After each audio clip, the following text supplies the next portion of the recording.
When I think of Nintendo, one of the first things that comes to mind is how fun multiplayer is in their games. Whether it's online or local, these are some of my favorite experiences I've had with video games, with my personal favorite genre I guess being party games. But honestly, the games in this category especially are either a ton of fun or really horrible, to the point where I don't understand why they even exist. There's not really any sort of in between here. But what do I mean when I say party game? Well, I'm not just talking about stuff like Mario Party, I'm talking about pretty much any game that you can play with a group of people that revolves around stuff like minigames, challenges, a board game, or really just anything like that. So today I'm going to be looking at some of the worst Nintendo licensed party games ever released, and what exactly makes them so bad. I'm assuming by now a lot of people have heard about Animal Crossing Amiibo Festival and how just awful it is. I love and always have loved Animal Crossing pretty much since I started playing video games, and I remember being so excited that the Wii U was finally getting an Animal Crossing game, because that point was really the beginning of the end for the console. Just kind of where Nintendo had realized the Wii U wasn't doing so good and probably never will do good, so they were really just doing whatever bullshit they could to maybe salvage whatever was left in its life. I should have done my research before putting Amiibo Festival at the top of my Christmas list. I don't hate this game at all really, purely because of the weird nostalgic connection I have to it, but it's just objectively not a good game.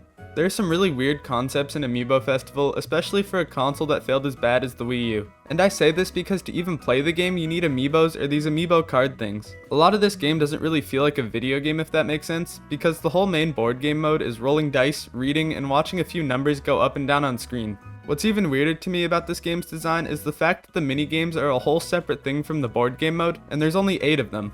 You also have to work and slog through multiple games of the main mode to unlock the only things that would resemble a good time with these things called happy tickets. Other than the nice art and visuals you can expect from an HD Animal Crossing game, Amiibo Festival does not have a whole lot going for it. Something I've been wondering since 2017 is why Nintendo would release a game like 1-2 Switch on the release of their new console. It's pretty much just a tech demo marketed as this fun, innovative game, and Nintendo is trying to shove it down our throats for $65. The Switch launch lineup was so weird because on one side you had this masterpiece of a game like Breath of the Wild, and on the other side you have whatever this is. The trailers made it look like it would be so much fun to play with my friends and family when I was younger, and this was just another real taste of disappointment in my life. I just didn't enjoy this game at all when I bought it, and I regret throwing away my money like that all those years ago. But it's a good thing that this experience was enough to stop me from buying the sequel Everybody 1-2 Switch, which is what I would say if I didn't buy the sequel for some reason. Funnily enough, it's actually cheaper than the original. But is this game any better? I mean, I guess, but it's a pretty low bar. I won't lie, I actually found myself enjoying Everybody 1-2 Switch when I bought it for whatever reason, and I played it for a couple hours with my friends. There's a couple minigames in here that are actually kind of fun, but the first one I think left a bad taste in everybody's mouth to the point where nobody really wants to pick up the sequel. With the low price tag and lack of advertising, it's also pretty obvious that Nintendo knew it was bound to not make it past their niche audience of 1-2 Switch fans, and they need to stop with this horse mask. It's actually horrifying. Still on the topic of Switch games, I want to talk a little bit about Nintendo Switch Sports. Is this really a party game? I don't know, but I also don't know what else to call it. This game is better than a lot of other games out there, but I have too many mixed opinions on it that I can't just say that I like it and that it's good. Side by side, it doesn't feel a whole lot different than Wii Sports gameplay wise, but there's just something about it I just don't really like too much. I mean, the obvious thing is the lack of Miis, which is already a problem with the Switch as a whole. I'm really not a fan at all of what they were going for with the Switch Sports character designs. It's not really a fun game to play for more than maybe 15 minutes at a time, because there's zero variation anywhere from game to game. And I don't mind repetitive gameplay sometimes, but nothing in here feels rewarding. There's just nothing to keep me playing Switch Sports, and it's really disappointing because of how much I love Wii Sports and Wii Sports Resort. If you really want a game sorta like those on the Switch, I would honestly just pick up Go Vacation, which is definitely not as good, but it's about as good as you will get with this console. The motion controls in Switch Sports feel pretty bad to me sometimes too, especially when you really need accurate motion controls in sports like golf or something. And there's also no swordplay showdown like in Wii Sports Resort, which I'll never forgive Nintendo for not revisiting.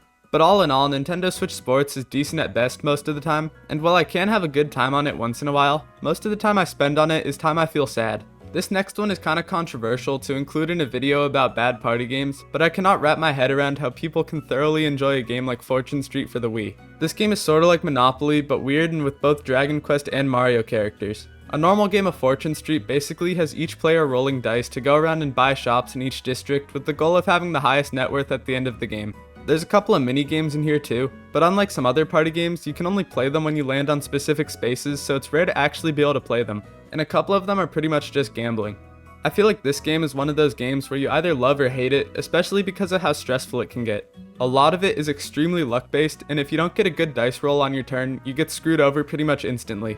There's also this stock market system, which is a cool idea in theory, but when I was trying the game out, it really just made it feel more complicated and less of a fun time.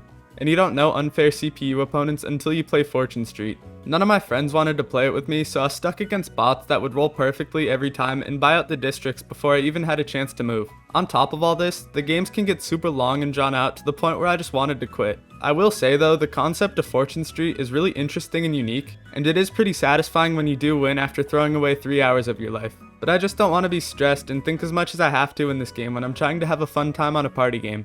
I want to go over a really specific sort of set of games in this video, and that is any Mario Party game that's on a portable console. Mostly I'm talking about stuff like Mario Party Advance and Mario Party The Top 100. These games aren't really bad as video games, I actually kinda like these, but they're really bad at being party games. I feel like they kinda go against what a party game is supposed to be almost by making them way less multiplayer focused, and in the case of some of them are single player only. But let's talk about Mario Party Advance. I think that this is a game that didn't need to exist, but it does and I kinda like it. The main sort of mode is a single player story based game where you go through doing quests and playing some mini games as you progress. What's really weird though is that it's a spin-off I guess of a series that's already technically a spin-off. But overall Mario Party Advance is a pretty short game that has some fun moments, and it's a cool game to have in your collection if you can find it for a good price anywhere. But while I enjoy this game just as a normal game, I don't think it can even be called a party game like I said before. But let's talk about another game I have some history with, and that game is Mario Party The Top 100. I can't say I like this one as much as the last game I talked about, but this game has its moments. I mean, it's pretty much exactly what the name implies because it's a compilation thing of the top 100 Mario Party minigames. There's some minigames in here that are better than others, but I kinda like how some of them use the features of the 3DS. What I don't like though is how it's Mario Party but without the party.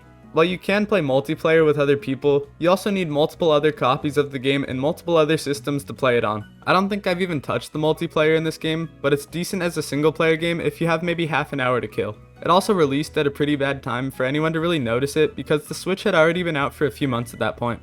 But the idea of games like these on handhelds is weird to me, and pretty much all of them feel like spin-offs that just use the concepts of a party game more than actually being a party game. But they're still better than the rest of the titles I talked about in this video. Bad games are something that I felt like are so interesting for really no reason, and I like bad party games especially because everything is more fun with others. Nintendo makes some really good party games, but they've also released their fair share of bad ones as well. But in the end, if there's people who have fun with them, that's really all that matters. Except for Fortune Street.